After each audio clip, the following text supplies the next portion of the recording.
রাত গভীর। শহরের কোলাহল ফিকে হয়ে এসেছে, তবে তার আবছা সিলুয়েট তখনও আকাশের ক্যানভাসে আঁকা। নদীর কালচে জ্বলে আকাশের তারারা থির থির করে কাঁপছে, যেন নীরব সাক্ষী হয়ে দেখছে এক যুবকের নিথর, বিষণ্ণ মুখ। হাসান নদীর কিনারায় বসে আছে চুপচাপ। তার চোখে ঘুম নেই, আছে এক বুক হতাশা আর একরাশ অব্যক্ত বেদনা। ঢেউয়ের অবিরাম শব্দ তার মনের ভেতরে শূন্যতাকে আরও প্রকট করে তুলছে।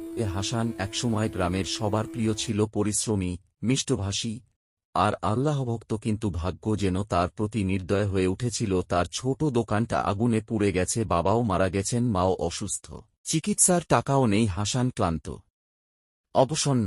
সে আকাশের দিকে তাকিয়ে ফিসফিস করে বলল, আল্লাহ, আমি তো হার মানিনি।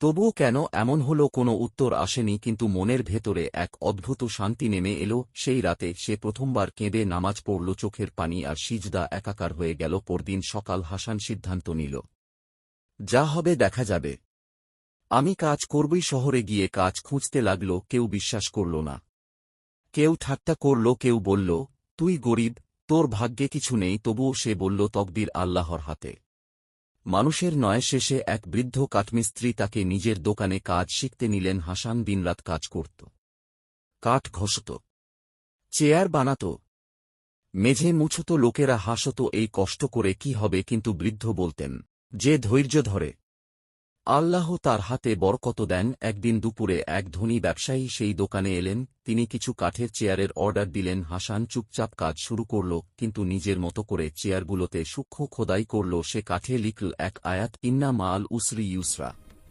অর্থাৎ নিশ্চয়ই কষ্টের সঙ্গেই রয়েছে সহজই। ব্যবসায়ী চেয়ারগুলো দেখে অবাক হলেন, এই খোদাই কে করেছে?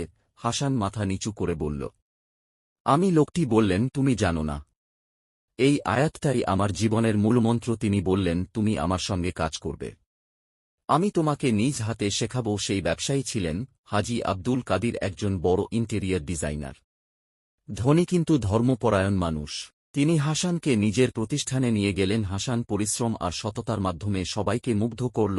2 বছর পর হাজি সাহেব বললেন, হাসান, আমি অবসর নিতে চাই, আমার জায়গায় তুমিই সবচেয়ে যোগ্য। হাসান অবাক হয়ে গেল, যে একসময় ভিক্ষা করে ওষুধ কিনত, আজ সে একটি বড় কোম্পানির মালিক হয়ে গেল। হাসান প্রথম বেতনেই গ্রামের বাড়ি ফিরল, মায়ের জন্য ওষুধ আর নতুন কাপড় নিয়ে গেল। মা চোখে পানি নিয়ে বললেন, বাবা, আমি তো প্রতিদিন আল্লাহর কাছে শুধু একটাই দোয়া করেছি, তুই যেন কখনো হতাশ না হোস। হাসান মায়ের হাত ধরে বলল, মা, আল্লাহ দেরি করেন, কিন্তু নিরাশ করেন না। কিছু বছর পর হাসান নিজেই একটা ছোট মসজিদ বানাল, যেখানে দরিদ্র মানুষ নামাজ পড়ে, শেখে আর কাজের সুযোগও পায়। হাসান সবসময় বলত, আমার ভাগ্য নয়, আমার তকদির বদলেছে, কারণ আমি আল্লাহর উপর ভরসা রাখতে শিখেছি। একদিন কেউ তাকে জিজ্ঞেস করল, ভাই, কিভাবে এমন পরিবর্তন এলো? হাসান হাসল আর বলল, যেদিন আমি বলেছিলাম আমার সব শেষ, সেদিনই আসলে আমার নতুন শুরু হয়েছিল।